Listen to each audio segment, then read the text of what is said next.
Good morning. This meeting will be held with the majority of our council members present, participating in person.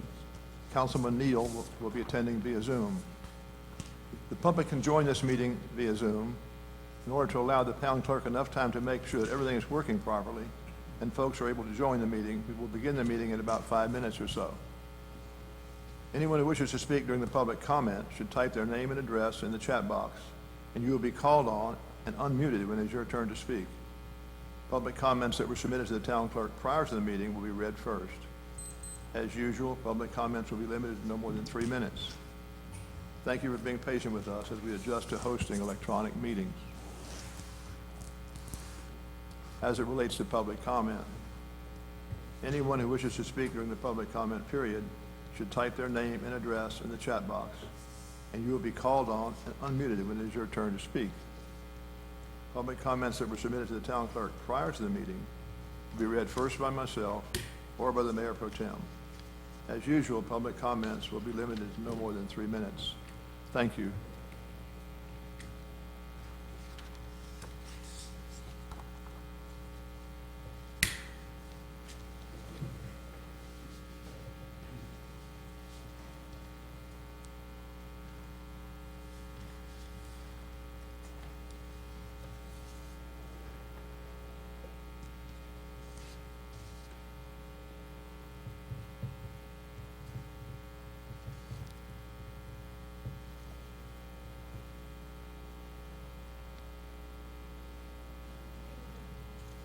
Thank you.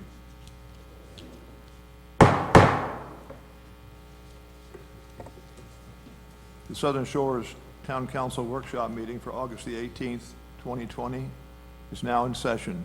Please join me in the Pledge of Allegiance.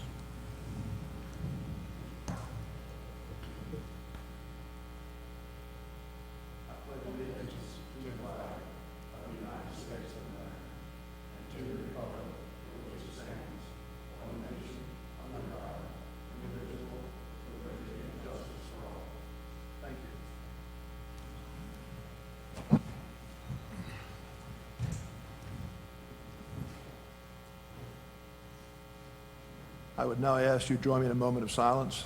Thank you.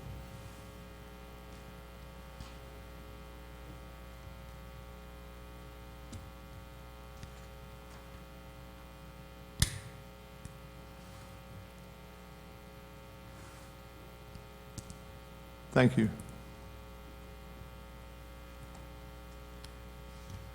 Council, I need a motion to approve the agenda for this morning's meeting. So moved. Thank you, Leo. Do I have a second? I'll second. Thank you, Elizabeth. Can I ask a question? Absolutely. Have we already approved the June minutes of meetings? Have to ask the clerk that. I'm sorry, what? Okay, Next one down. okay. Have a motion and a second. And we've had some discussion. Any further discussion on that? Otherwise, all in favor of approving the agenda for this morning's meeting, please indicate by saying aye. Aye. Aye. Elizabeth Moore indicates aye. Aye. E.O. Holland voted yes or aye. Aye. Jim Connors voted aye. The mayor votes aye. Matt? Aye. Thank you, Matt. At this time, I need a motion to, council, I need a motion to approve this morning's consent agenda, which we just, Mr. Jim just mentioned. Do I have a motion? So moved. Thank Remember you. to state who, because Councilman Neal is on the phone, we did the roll call vote, but you also need to state who you are when you're making the motions. Okay. So, That saves me identifying you, too. Councilman Leo Holland, I make the motion to accept the consent agenda. Thank you, Leo. Do I have a second? Elizabeth seconds. Thank you, Elizabeth. Any further discussion? Any comment? All in favor of approving the consent agenda? I mean, the, Could we get an answer to Councilman Connor's question? Because the 3 packages of minutes that are in the consent agenda do not cover June that I can see. So the question was, you wanted to know if the June minutes had already been. Man, I'm sorry, I can't understand you.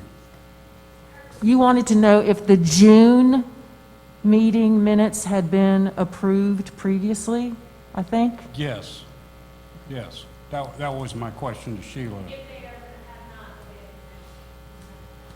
Okay, yeah, Did that answer your question? yeah, oh, yeah, yeah. All in favor of approving the consent agenda indicate by saying aye. Elizabeth, aye. Leo, aye. Jim, aye. Tom Bennett, aye. Matt Neal, aye.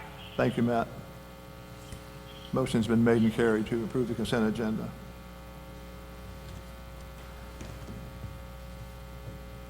This time I'll open general public comment.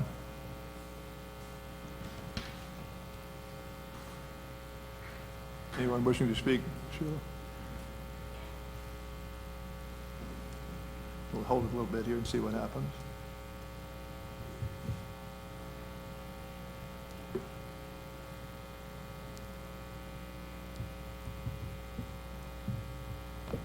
Nobody signed in, did they? All right.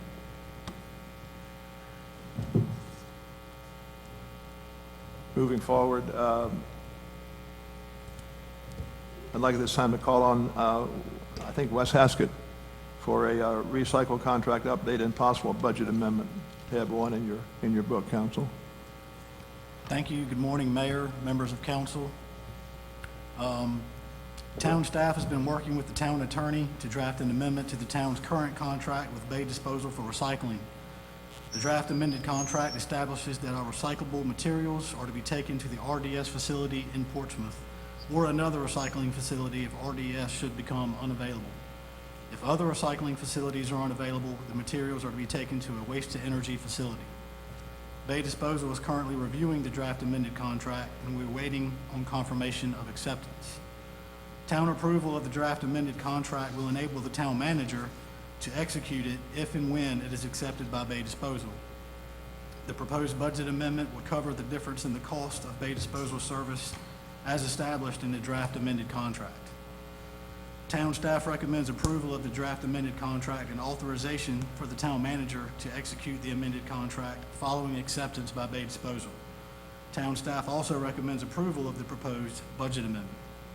Should council wish to move forward with sending our recyclable materials to RDS, a motion to approve the draft amended contract authorizing the town manager to execute the amended contract with a subsequent second and vote of approval will be required.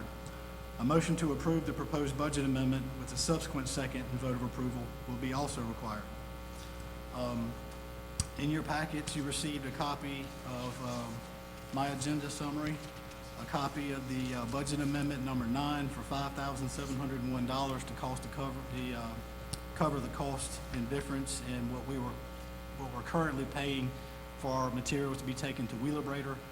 The difference would be taken to, would cover the cost for it to be taken to RDS. And if you do recall, we would be paying Bay Disposal $5.21 per home and $23.80 per ton. If you all have any questions, I can try to answer them at this time. Any questions, Council?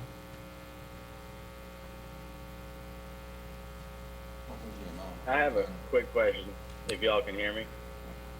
Councilman Holland, what was your question first, and then I'll go to Councilman Neal. What was the amount per ton again? $23.80. Thank you. Councilman Neal, you had a question? Yeah, it's, if Bay's reviewing this contract still, and we authorize you to proceed in executing it in the budget amendment, are we under the understanding that Bay is generally going to accept the terms of the contract? Yes, I feel confident, and the town manager and I have both spoken with representatives from Bay Disposal, and we feel like they have worked out an agreement on their end with RDS, and that we should be able to move forward with this contract. Okay, thank you, guys. Thank you, Matt.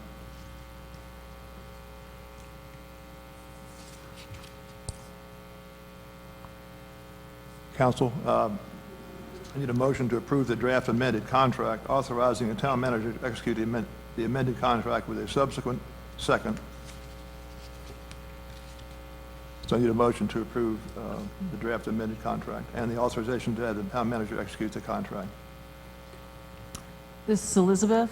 I'd like to make a motion that we approve the draft amended contract authorizing the town manager to execute the amended contract. Thank you, Elizabeth. This is Leo. I'll second it. Thank you, Leo. Any further discussion? All in favor of approving it, having the town manager execute the amended contract, please indicate by saying aye. Elizabeth, aye. Leo, aye. Jim, aye. Tom, aye. Matt, aye. Thank you, Matt. Motion's been made and approved to have the town manager execute the amended contract. Now I would need a motion to approve the proposed budget amendment for the same subject. Elizabeth, I'd like to make a motion that we approve the proposed budget amendment as presented by staff. Thank you, Elizabeth. This is Leo. I'll second it. Thank you, Leo. Any further discussion? All in favor indicate by saying aye as you come around the table. Elizabeth, aye. Leo, aye. Jim, aye. Tom, aye. Matt, aye. Thank you, Matt. Motion's been made and carried to have our town manager execute the contract, and the budget amendment's been approved also. Thank you.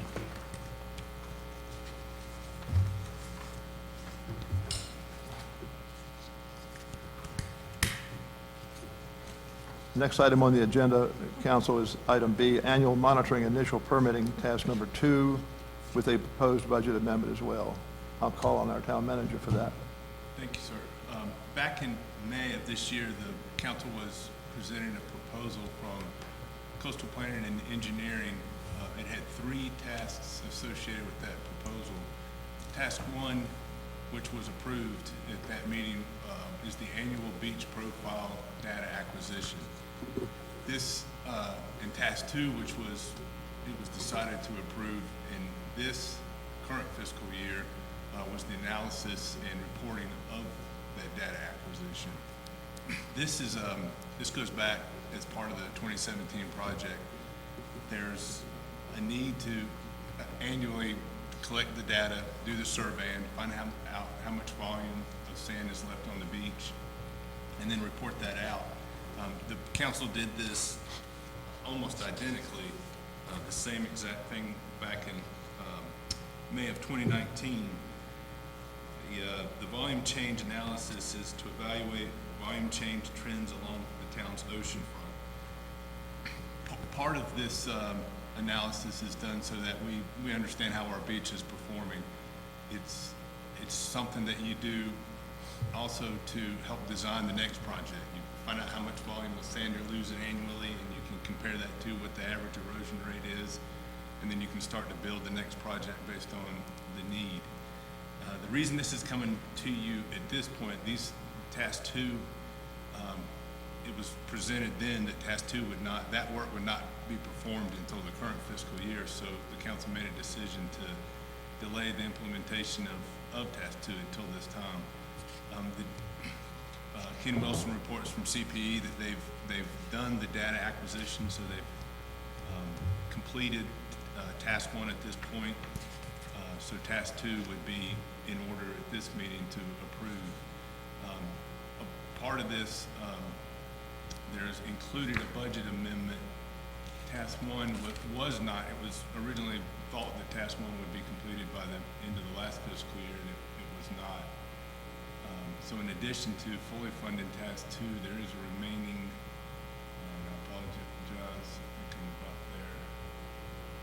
This budget amendment would be for $23,247. Of that, $5,208 would be to complete task 1, and then $18,039 would be to implement task 2. If you have any questions, I'll be try and answer them. Well, does this survey have an impact on any FEMA help if we? Yes. Actually, if in the event of a declared storm, we want to survey our beach every year so that if we survey the beach in June, we know how much volume is left from the original project. And also, if there's a storm, named storm, a declared storm sometime after June, we can do a survey after that storm, and then we can collect with the sand loss from June to the storm. We could potentially collect from FEMA the cost of putting that sand back on the beach. So this also performs that function as well. Thank you. Good question, Leo. Thank you.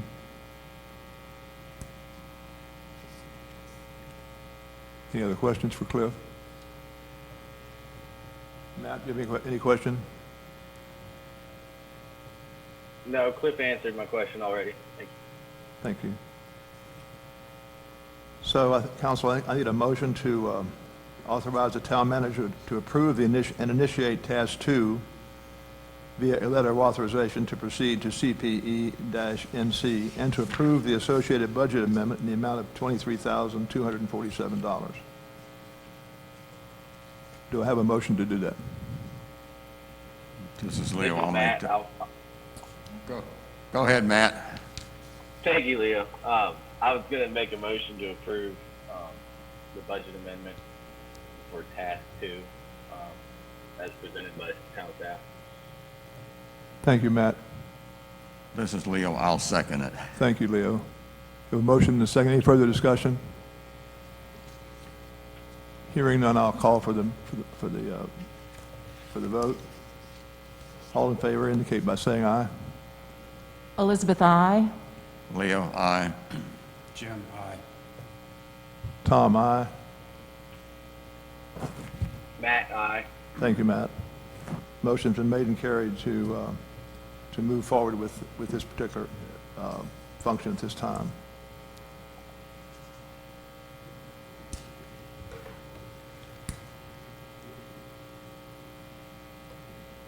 This time, we'll be discussing the Outer Banks Hazard Mitigation Plan. I'll call on Mr. Haskett again. Thank you, Mayor. In March 2019, work began on the Outer Banks Regional Hazard Mitigation Plan for Currituck County, Dare County, and all of its municipalities with the assistance of the Wood LLC consulting firm.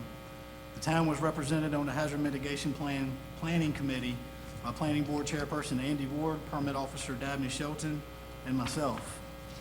The plan, meeting agendas, meeting minutes, and other project information has been posted all on the project website, with the link also provided on the town website. For background information, local governments are required to have an adopted hazard mitigation plan in order to be eligible for federal and state grant funding and disaster assistance, and they must be updated every 5 years. The main purpose of a hazard mitigation plan is to reduce vulnerability to disasters. Hazard mitigation plans also enable local governments to gain points in the Community Rating System program, which results in lower flood insurance rates for property owners. The town's currently adopted hazard mitigation plan is the Albemarle Regional Hazard Mitigation Plan that was adopted on June 2nd, 2015.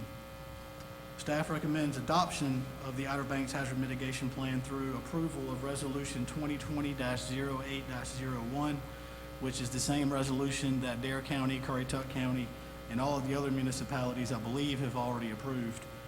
The requested action is to adopt the Hazard Mitigation Plan with a subsequent second vote of approval. Included in your packets was a copy of my agenda summary, a copy of the resolution, the plan, given its length. I'm not sure if everyone took the time to read every page in it, line for line, word for word, but it is rather lengthy, so in this case, we provided you all with the link, and you all hopefully could browse through that. There are different sections for each jurisdiction, and the sections that are pertinent to Southern Shores, start on page 397. You said 397, right? 397. Yeah, that's where I found it, too. And one of the most important pages, I would say that's pertinent to Southern Shores, is on page 416. And that is the list of mitigation strategies. That's where it shows an action description, the hazard that's addressed, the goal and objective, et cetera, as well as how it's to be implemented. A number of those, or the majority of them, were actions that came from our current hazard mitigation plan as well as the hazard mitigation plan before that. Things like continued enforcement of the zoning ordinance, continued enforcement of the flood damage prevention ordinance, continued enforcement of the waterways and canals ordinance. The new ones were indicated where it says under 2020 implementation status comments where it said not applicable. There are a few new ones, and those are ones that, those are new actions that we felt that we could address and gain the most points as possible in hopefully getting our CRS rating improved by another point where we could hopefully get another 5% reduction on folks' flood policies. So I know there's a lot of information in here. We held several meetings as a committee. The Wood Consulting firm did an excellent job assisting us. And I can try to answer any questions that you have at this time. Any questions for Wes, anyone? If not, I would make a motion to adopt Resolution 2020-0801. Do I have a second? This is Leo. I'll second it. Thank you, Leo. Any further discussion, council? I'd like to say one thing. On page 58 of that report, it lists all the hazards that the county addressed or did not address. They weaned it down from, got rid of some obvious ones like dam breaks and stuff that aren't applicable to us.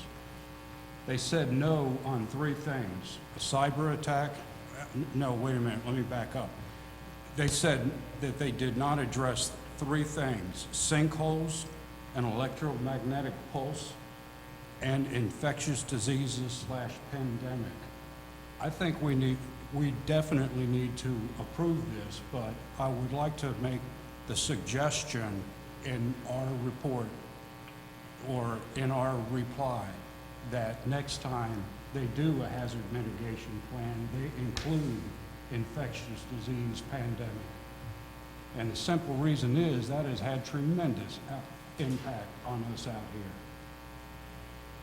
Anyway, I'm all for passing this, but I would like it that the town make that suggestion for future hazard mitigation plans. Thank you, Jim. Is that something we can do, Cliff? Wes? I think so. I think you could pass the motion to approve the hazard mitigation plan and then also either through a motion authorize the mayor to issue a letter on behalf of council expressing what you just said to make sure they get that message is delivered by the whole council. So I think you did 2 different motions. Right, so we have one motion on the floor right now to approve the resolution 2020-08. Is there any further discussion about that one?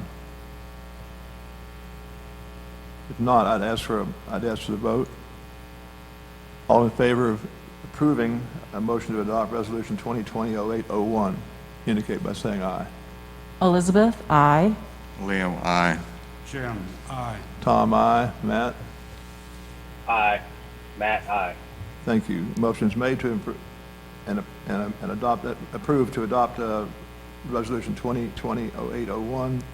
At this time, Jim, would you like to make a motion to include some of those recommendations you were talking about earlier into a separate action for a letter from the town of Southern Shores Yes, concerning that? I'd like to make a motion to authorize the mayor to send a letter to the Hazard Mitigation Control Group or the Hazard Mitigation Group to include in their next report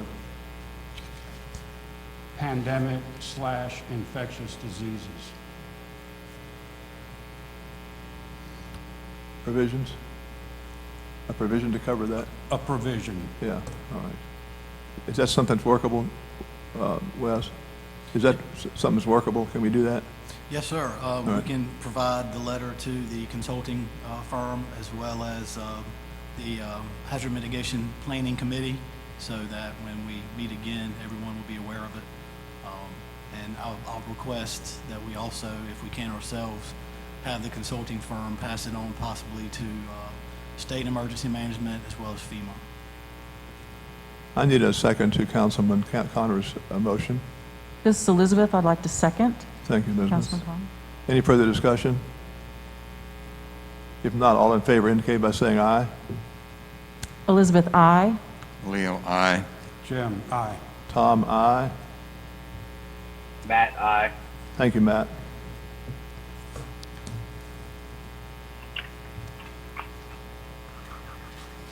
So the motion's been made and carried to draft a letter from me to the committee, spelling out what Jim advocated. This time, item D, ordinance of public assembly gatherings, tab 4. Who's going to address this? Start with Chief Cole. David. Thank you. Morning, Chief I here. Mayor, Town Council, I'd like to give you just a little bit of history on how we got to where we are today. As you may or may not realize, within the last month and a half, 2 months, we've had some planned protests here on the beach as well as Elizabeth City.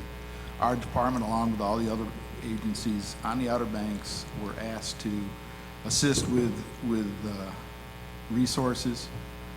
A lot of these, there was one that was actually held in Manio.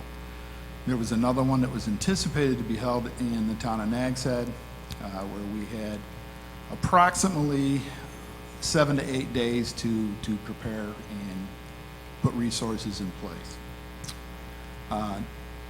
During that time, I realized after doing the research that the town of Southern Shores was the only town that had no process or permitting process or procedure for any type of event like a protest, a strike, picketing, parade, so forth. So I felt that it was my responsibility to at least bring this forward to the town because of the vulnerability. I also felt that it's our obligation that if something like this, a group decides that they do want to protest or demonstrate or whatever you want to call it, we're not infringing on anyone's rights. Our job as police department is to protect everybody, including both sides. But I felt that we really needed some kind of a process where someone would sign off and could be held accountable for it. And that's pretty much all we're asking for here. We're not asking to stop people from doing whatever they want. But I felt that we were the only town that didn't have a process. What I did is I got a hold of a couple of the other surrounding municipalities' permitting processes and put one together based on 3 of the different towns here. Presented it to town manager and he gave it to Ben and the rest is history. So that's how we got to this point. It was because I realized that the town of Southern Shores was the only one that didn't have any kind of a process or permitting procedure. And I felt that it was my responsibility to at least make sure that the town was aware of that. And if you want to pass it, which is what I would hope that you would do, I would appreciate that. And I would answer any questions that any of you have. Thank you, David. Thank you. Any questions for David? Or police chief? Who will be approving the permit? It will be the town manager and or his designee, which is fine with me. A lot of the other ones, the towns, I think the towns are going to find out need to be updated based on what Ben has been able to find out. But this one that we have goes through the town manager, which I have no problem with that. I think that's appropriate. The other question I have is, there's a lot of information, and will sort of a Reader's Digest version be given to those applying for a permit, what they need to be aware of and avoid or not do or whatever? Yes, sir. The police chief has drafted a permit that includes all the information that we're able to receive from the applicant. Part of that is that it's not a requirement, but it's a should read the ordinance. But I think there's a part of the ordinance that we could take out that addresses the items that are listed in that permit. And so I think we could, on the back of that draft permit, just list some of the pertinent need-to-knows, as well as also giving them a copy of the ordinance.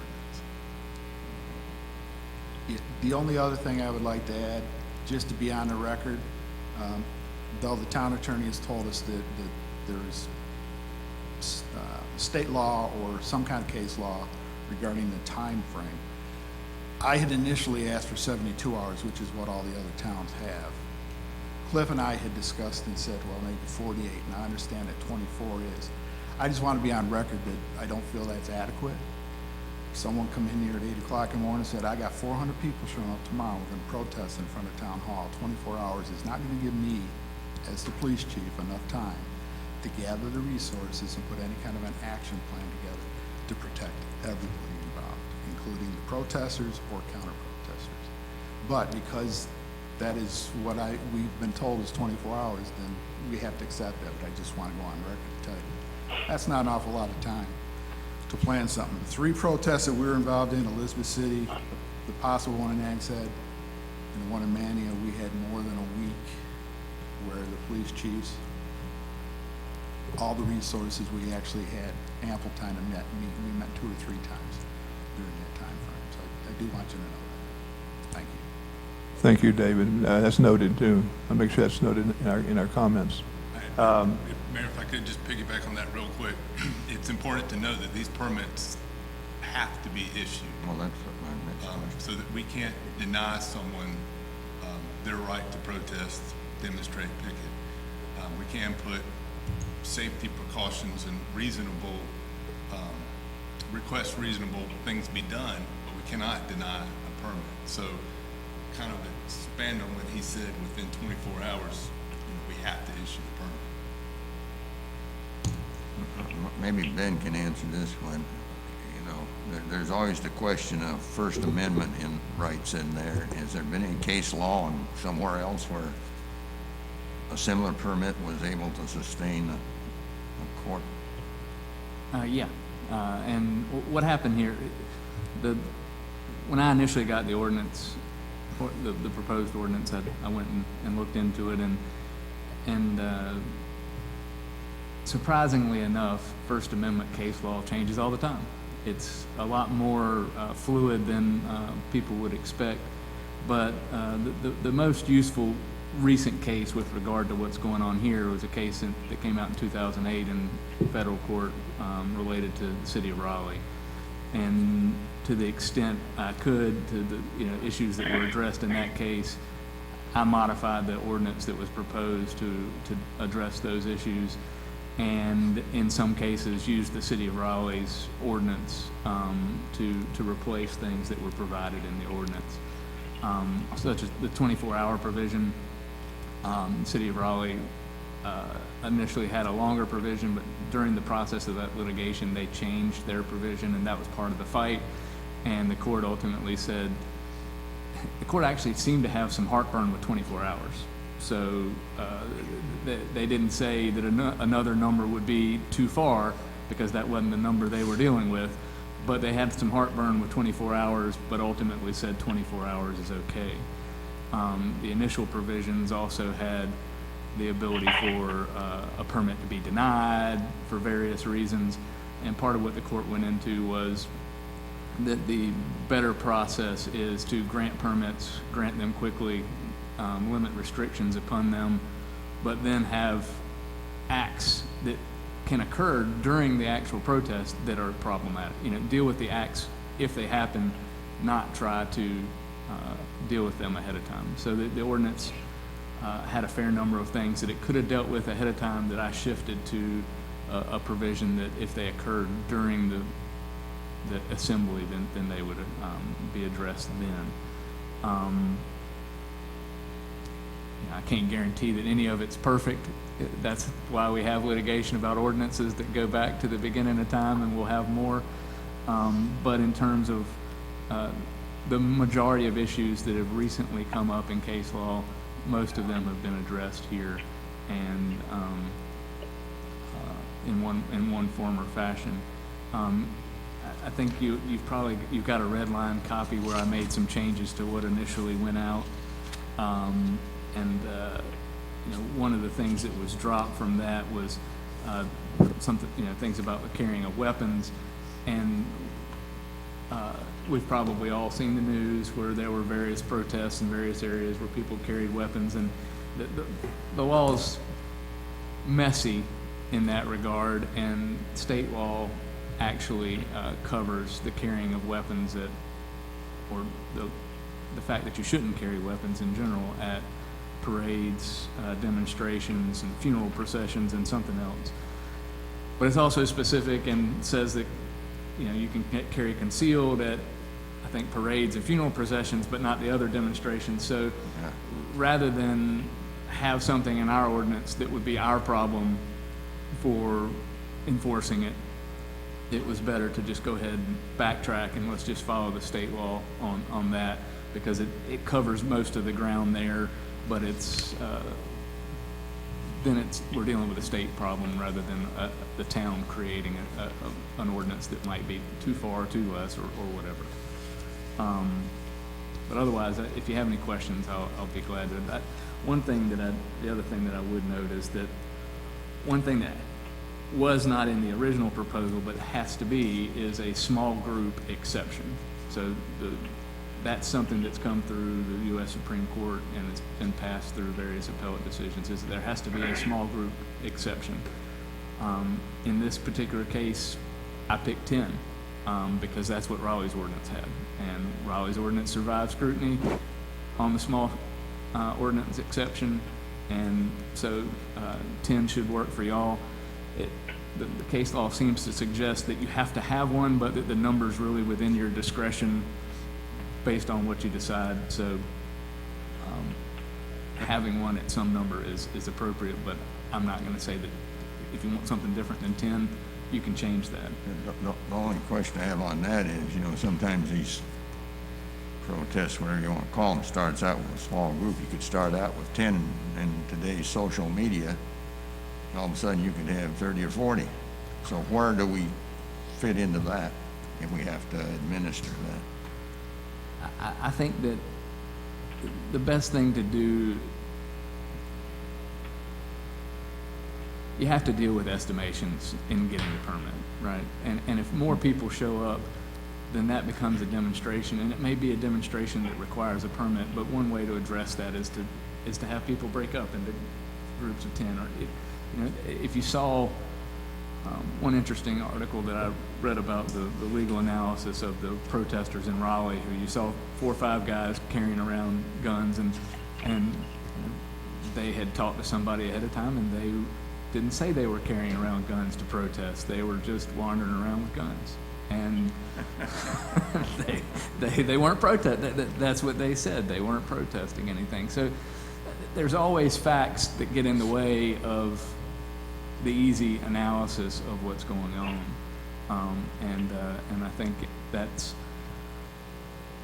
savvy groups will be able to exercise their First Amendment rights, even if extra people show up, by dealing with it within the bounds of the process.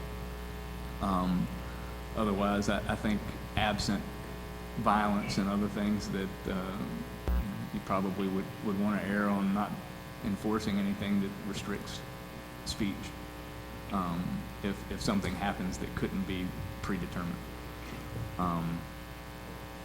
One other note that, again, this was something that I drafted without and put together and changed without your input. So when I was looking at Raleigh's, they did an interesting job of the initial ones that I had to look at didn't really distinguish between thoughts that you might have differentiating a parade from other types of demonstrations, but they did in theirs, and I thought it was useful to you know, deal with a routing for a parade. Parades are just, they're a little bit different kind of speech in general for what, you know, what we see, and they typically have a route. And Raleigh had some other provisions that I didn't think were applicable, but I was trying to think, you know, what would be applicable within the town of Southern Shores, and, you know, the trying not to have parades in the middle of the same time you're dealing with weekend through traffic seemed to be a reasonable thing to try and consider.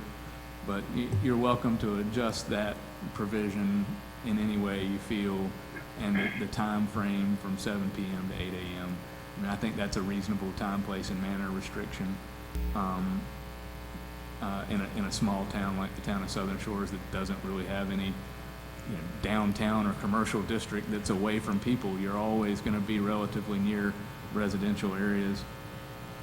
But that's certainly adjustable. It's really what y'all want to do with that. But I felt like just trying to think through parades and how they would be processed in the town of Southern Shores, that those might be times and instances where you'd want some ability to not have a parade.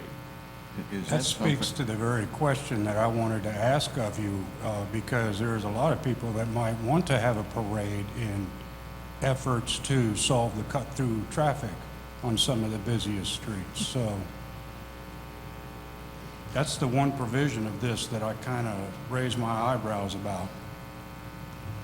And if that's the desire to manage through traffic that way, then you would want to strike this provision. I looked at it more from a public safety perspective, that it's pretty rare that, you know, this wouldn't prohibit picketing or demonstrations during a through trafficking time, but it would prohibit a parade, which is parade is going to be a continuous volume of traffic moving through a route, and since the manager, you know, has to approve the route in the second part, I just figured he wouldn't want to have to make the decision about approving a route through the middle of through traffic from a safety perspective. But again, that's me just trying to think through without any real guidance on what problems might arise when I was trying to add something in that I thought was useful.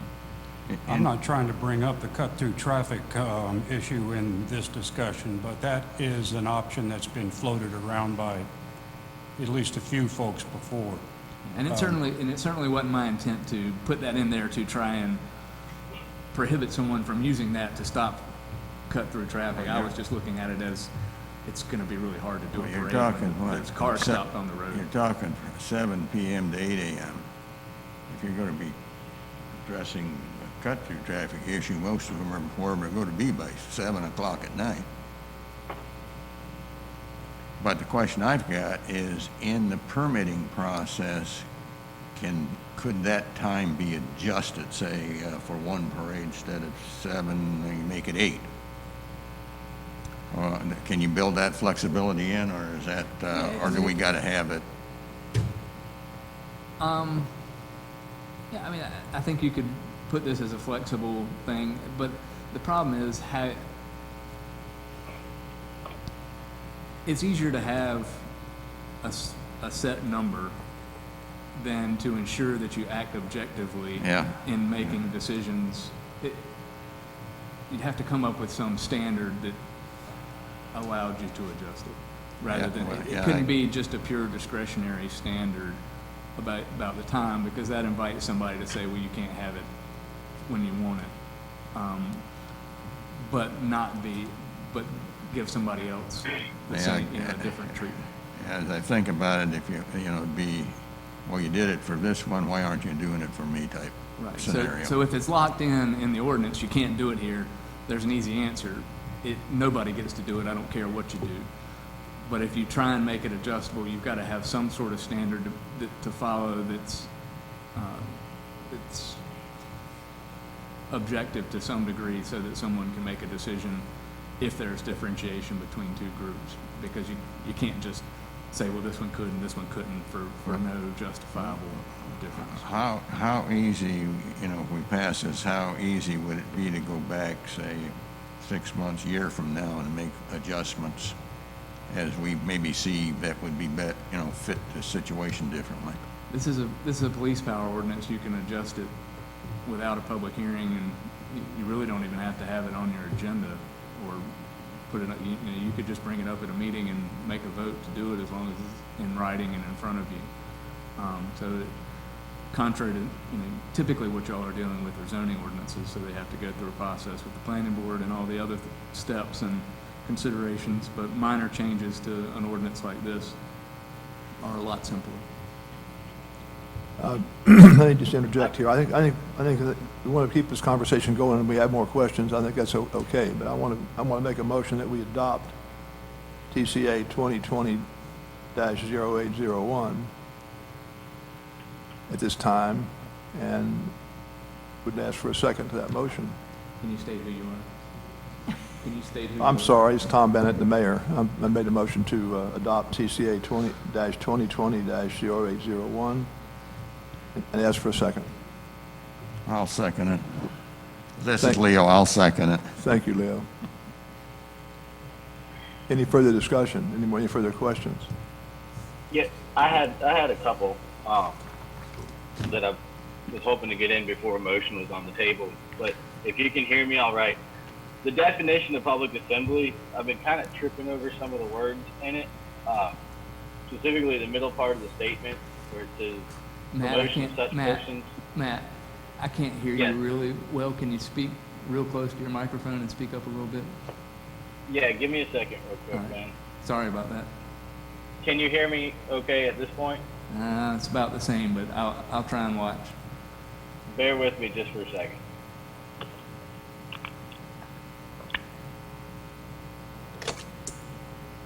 Ben, can you hear me? Yeah, that's a Yeah. little better. Okay. In the definition of public assembly, it says, of making known any position or promotion of such persons or matter or of or on behalf of any organization. Those words kind of are tripping me up a little bit. And I don't think they're a typo, but I don't quite follow them. Can you explain a little bit? So of making known any position or promotion. So it's what it is, it's a group, 2 or more persons, for the purpose of protesting or demonstration for or against any matter, of making known any position or promotion of such persons or matter, or of or on behalf any organization. So it's Or matter or of or on behalf. I mean, it's probably basically if you're comprehensive. it's it's a provision that you can make it longer, you can make it shorter. You're not going to cover something if you make it shorter. If you make it longer, it's impossible to read it and understand it unless you really think about it, really sit down and look at it. But the making known, what this is the of making known any position or promotion of such persons or matter on behalf of any group of organization group. So I'm just going to, of any group, or for the purpose, so that last or separates that. So the of making known any position of the persons in the assembly or some other group. So that's the purpose of making known any position of the persons who are there or any other group. Okay. Or of, all right. There's a couple ors separated by single words, which Yeah, and- I and guess the- is comprehensive. And given that there's not a comma there, that everything from that of through the last or is one clause that's talking about one thing, and it's related to a purpose. Mm-hmm. So, beyond the linguistics, the public assembly, like if we were to have an organization that wanted to do a 5K run through town, does this definition capture that? No, the purpose of that is to do a 5K run. But what if they were doing it in support of cancer or AIDS walk or something like that? I still think the purpose. Wouldn't that be demonstrating for something? No, I don't think it's a demonstration for something at that point. Now, Okay. going It's not back, promotion going back to the of- consideration of the Raleigh ordinance, Raleigh's ordinance did include provisions related to what you're talking about, foot races and bicycle races. That could be added and could be separated, but I didn't treat it as falling under this definition of public assembly. Raleigh used a different definition, or to some degree, no definition for its demonstrations. Yeah. So under this definition of public assembly, the reason I didn't go through and add the Raleigh's stuff about the foot races and stuff was because I just didn't see them as being for the purpose of protesting or demonstrating against any matter or making known a position or promoting a certain position on behalf of a person or organization. Cliff, don't Well, we have, I understand that's kind of the rub of this ordinance for me. I would rather it encompass things like 5K. First of all, the other question I had is, do we have a history of protests in town? I mean, has this been an ongoing issue? Not that I know of. Okay. So the way I read this is it specifically targets the idea of a political free speech rather than just the idea of a large group of people getting together and maybe we need to have a sense of how many people are there and safety concerns and things of that nature. I would rather it encompass a larger section of things than just the idea of speaking against or for something. Because I think that there needs to be a mechanism in place to permit these things so that we can aid the police chief in his efforts to control them. But the tone of this ordinance, I have issue with a little bit because I don't see any different. I think that if you were to host a 5K run in town, maybe you would want to let the police know and get some fire support and things like that. So right now you could do that. You could gather 800 people to do a 5K run without notifying the town, correct? there's a don't know, permitting process. Yeah, Wes, isn't there I can't remember, I think we've talked about it before, there's some form of process related to Yes. that, isn't there? Yeah, Matt, you bring up a good point. My only concern with this initial, and that's why I only went with the demonstration type part, is that I know that in order to protect everybody, we need some basic information so that we can plan the proper resources. But I also agree, what we've normally done back when Peter was the town manager, we had several 5K runs and different types of fun runs, turkey trotting, and those types of things. Peter pretty much took care of all those, but we were always in the mix, we were always in the planning stages, and they always had to present their liability insurance, those types of things. He was also very careful not to, choose the right word here, to put the town in any kind of a liability / sponsorship for these things, but at the same time, we encourage them, which I think is important. You know, we claim to be a town of volunteers and family-oriented. We do very little in this town, as far as I'm concerned, with the exception of some of those runs and things for families. So I would have no problem with some kind of a permitting process, but Peter, myself, Wes, Public Works, we all do work together when they do have these runs to plan out the specifics, to make sure that everybody is safe. I think the key element there, David, was we were very careful to say we hosted the event. We did not sponsor the event. Correct. And I think in my mind, that protected us to some degree from any kind of liability if something should occur that would be somebody harmed. Anything else, Matt? Well, the follow-up to me would be if there's already a permitting process for a gathering such as that, what additional layer does this provide? Or is that permit process not adequately codified? I didn't hear the last part of your question. That is the permit process for, a 5K run or blood drive or whatever. Do we have a permit process for that? And why can't this be drafted to encompass all types of events? Because it's really what we're looking at is the large number of people gathering so that we can, this is a lot like the special events permits a year and a half ago for residential properties. So I agree we need a framework in place, but there's a couple, this just seems written to one specific purpose, and I understand that purpose, but if we've already have a permit procedure for some other events, and maybe we don't, I just think it should encompass all of it. If I'm going to host a blood drive and I'm expecting 50 people to come through my parking lot or 100 people, and I'm going to staff it with more than 10 people, that can go, but if people want to gather and express their opinion, then they have to get a permit. It just, I don't know. Matt, I can answer that. We do not have any kind of a permitting process per se for 5K runs, blood drives, those types of things. The only reason I brought this one up is because it was specifically for demonstrations, people's, amendments, rights to speech. And that's the only reason I put this up. If you all want to entertain something as far as a permitting process for the other, I'm not against that either. I think that would be fine too. Yeah, I think that's something you can do. It's something that, I think this came up 8 or 10 years ago, and we talked about it, and it ended up not being put into any ordinance process for how to deal with the running and races and stuff. I think what's important to think about, though, too, is that the protesting permitting is something that most municipalities and local governments separate as a differentiated thing. And part of it is because it also provides some protections, in this case, in this one,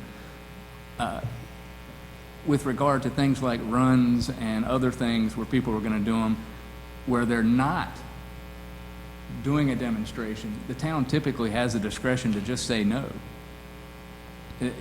with or without a permitting process. Right. So, in the concept of the First Amendment, the town's not going to have the discretion to just say no. So that's when the permitting process is more, that would be one reason why you might have it for this and not have it for other things that aren't First Amendment related, because you can stop the other things if you wanted to for various reasons, but you have to be very peculiar about your reasons for limiting folks' speech. That makes a clear distinction to me, Ben. And I think I can see the point of it being differentiated with that. We could deny a public charity the right to do something, but we can't deny a free speech protest. Is what you're saying essentially. Right, and I'm not saying too that you couldn't get in a position where a run or something triggered this this assembly language. But your typical 5K that's sponsored and trying to gather money for cancer research or for some cause isn't necessarily it's not a speech avenue, it's a mechanism for having a race and garnering money for that. But you could adjust it, the way you do the program could adjust that so it did become an assembly that was promoting, a particular area of speech. And then you would, absent this ordinance, you would have, your First Amendment rights, and with this ordinance, you would have as much as you can First Amendment rights with the need to get a permit. Yeah. But I agree with the chief. There's no reason not to have a well-defined mechanism for dealing with all sorts of events, and I think that was what I advised years ago when it came up. But you never had enough events where it became interesting enough to have to deal with it. Would parades be one of those events? The reason I keep going back to parades is it's not just a means of protest on cut-through traffic. I mean, we've got, between Memorial and Labor Day, we also have the 4th of July. People may want to have a parade on Memorial Day. So that's the only part of this whole thing that really gives me pause here. I mean, if it comes down to it, I'll vote to approve this as it's written, but I think we need to revisit that parade issue. And I think you certainly can. You know, again, I tried to put in there what I thought, based on what I was, you know, I basically looked at Raleigh, said, I'll cut and paste this over here, and that doesn't really apply to the town of Southern Shores. That does kind of, but it applies more like this, and that's how I, you know, put that in there. It's just as much of a placeholder or something to think about. I didn't want you not to think, you know, it's actually good, because if I hadn't put it in there, it might be an issue, and you might not have thought about it. The other side might not have thought about it. So I really don't think there's a right answer as to what the answer to what that should say is. It's whatever y'all want it to be, and I think we can make adjustments as needed to that if you want to. It seems to me that rather than covering parades under this ordinance, that we ought to have a separate permitting for parades specifically. I mean, first we'd have to define what a parade is and everything, but I guess the question Could question I have is how many parades have we had here? Well, I was going to interject that, Leo, just in 19 almost, years, I don't almost the same remember way. I've been here now 18, 19 years. I've never seen a parade. I have seen Soapbox Derby, which has gone off quite well for about 25 or 30 people, and I've really enjoyed it. I've seen the fall surfing event for kids. It takes a lot of people, but it always works out. The police are there. They all know about it. We've had a Thanksgiving Day run, which has always been well received. A few years we did a event at the shopping center, Food Lion Shopping Center, with a 5 and 10K event, actually a 1K event too for little kids. Yeah. And that went really well. It wasn't permitted, but it was permitted by us to do it, and they had really clear understanding about their responsibility as far as insurance, liability, et cetera, with no problems. I think we're maybe trying to paint with too broad a brush here. I think we should focus on what is in this ordinance and not try to anticipate something that may or may not happen in 20 more years. I think another issue that would come up in trying to differentiate is there's really going to be two types of parades. Right? There's going to be your common parades that don't really have a political or a First Amendment message. You know, they're not trying to fall under this purpose of protesting or demonstrating, but then there are going to be parades that are that, right? Mm-hmm. And that there's going to be those two different kinds of parades, but it's going to be tough to distinguish ahead of time between what's what. And really, the other part of this is, other than those times and places, there's no real restriction on the parade or any of these other public assemblies, as long as they're, you know, not blocking, unreasonably blocking traffic or harming people or having guns and things like that. You know, the parades that you're used to seeing, if someone comes in 24 hours beforehand with a route that doesn't, you know, that isn't a problem, they immediately get a permit and they can go have their parade. So it's not a big limitation on the ability to have parades. So it's you know, 6 pages of ordinance, but minimal limitation on the ability to do things. Well, we got a motion and a second, so. And we've had some discussion. Any further discussion? Yes, Well, sir, if yeah. I may. Both the chief and Attorney Gallup began their presentations of this ordinance by saying they did the best they could. They went and looked at other sources of these types of ordinances to write what we have before us today. So thank you for doing that.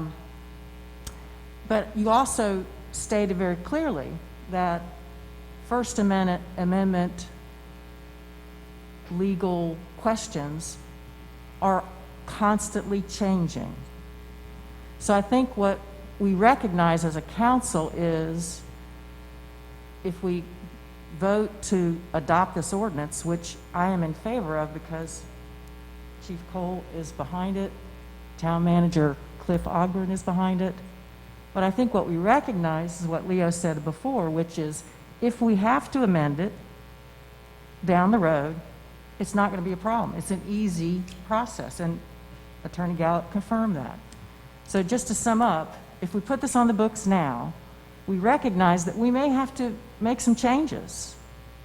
And if so, we will react to that at the appropriate time. Thank you. Thank you, Elizabeth. Any further discussion? If not, The go only, ahead. it's probably a moot point, but the, Ben, you came up with the 10-person trigger because it was in Raleigh's ordinance. Is there any appetite to increase that among council? I'd say start with 10, and then if we have to amend it, we can do that. I didn't hear what Matt said. I can't hear him, but He wanted to know if the number 10 could be larger. Do we want to mess with the threshold of 10 Yeah. at this point? do we want to increase that Do you- threshold to 20? I mean, that's up to council. And what Leo's point is we can always do that down the road. We can do that. Let's start at 10, and then if we see we got to change it, it can be done. But we got to have a place to start. I'm fine with that, but I want Matt to be on board. Yeah, I don't have a problem with either way. If you want to Right, go up, I fine. think If you we want to oughta- stay, fine. Stay on 10 for now. I don't care. Do you feel strongly, Matt? Matt, can you live with that? I could probably live with it. I mean, Do you have a number? no, I don't. I mean, Well, okay. I think We'll stay with 10 I mean, then. I do have a number in my head. I mean, I think less regulation is better, but I also want to give our public service people the tools that they need to manage these things. So, I mean, if I pulled a number out, it'd be arbitrary, but it's the libertarian streak in me. I don't want to restrict anything, frankly. But you got to be mature, and the police officers do need to have a heads up on some of the stuff. I would have said 25, maybe even higher, but it's and largely because currently it's a non-issue in town. I mean, this is a future preventative. So I mean, I would take the opposite argument from Leo and say we can start with 25 and we start seeing groups of 24 really being disruptive in town, then we'll change it down to 10. But that's my 2 cents. Let's start it. It's easier to go up than come down. I disagree 100%. No, you know better than that. I mean, you're not going to notice if there's a problem if you're that low. I mean, because everybody's going to be getting a permit. I mean, you got 10 people standing out the polls, hanging out with you when you're running for office. Now you got to get a permit. Can you hear him? I couldn't hear that last thing he said either. Well, we need to just either vote up or Listen, down. we can vote. If the council doesn't have the preference to change that number, I'm not going to be the lone speed bump. So we can proceed with a vote. Thank you, Matt. All in favor indicate by saying aye. Elizabeth, would you start right with Elizabeth, aye. Leo, aye. Jim, aye. Tom, aye? Matt, aye. Aye, thank you, Matt. Thank you. The motion's been made and carried to adopt ordinance TCA 2020-08-01. And the next item of business. It's just a heartbeat away here. This time, we'll address item E, Planning Board Appointments, tab 5.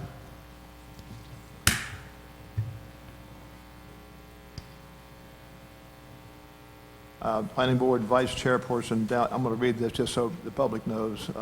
Planning Board Vice Chairperson Don Souter notified the town on August the 1st, 2020, that it will soon be moving away from Southern Shores and resign from the town planning board. Mr. Souter was appointed as a regular member of the board on July 9th, 2019, with a 3-year term ending on June 20th, 2022. Alternate members Linda Burek and Robert McClendon have both expressed interest in filling the vacancy created with Mr. Souter's departure. Linda Burek was appointed as an alternate 1 on January the 7th, 2020, and Robert McClendon was appointed as alternate 2 on January the 7th, 2020. There are currently no applications on file from citizens interested in serving on the town planning board. I asked from you, council, a motion from one of you, anyone, to appoint one of these two members to the position on the planning board made available if Mr. Souter's leaving. Do I have a motion? I'd like to make a motion to appoint Linda Burek as a permanent member of the planning board, and then make Robert McClendon the alternate number one. Do I have a second? Elizabeth would second that motion? Yes, ma'am. I have a second to that motion. Any further discussion? I would just like to point out that in a spirit of transparency, I've been working with Robert McClendon on a private project up in Duck, and I talked to him, switched hats, and he is fine with being still an alternate at this Okay. point. That's good information to know. Any further discussion, council? Any questions? If not, I'd call for the vote. All in favor of appointing Linda Burek to the council, to the planning board for the remaining term of Vice Chairman Don Souter, indicate by saying aye. Elizabeth, aye. Leo, aye. Jim, aye. Tom, aye. Matt, aye. Thank you, council. The motion is made and carried, and Mrs. Burek has now been appointed to the, will be appointed to the board, the planning board. Thank you. Mr. Mayor, may Yes. I request a 5-minute break before we take on the next agenda item? I think that's a great idea. Thank you so much. We will reconvene at 10:25.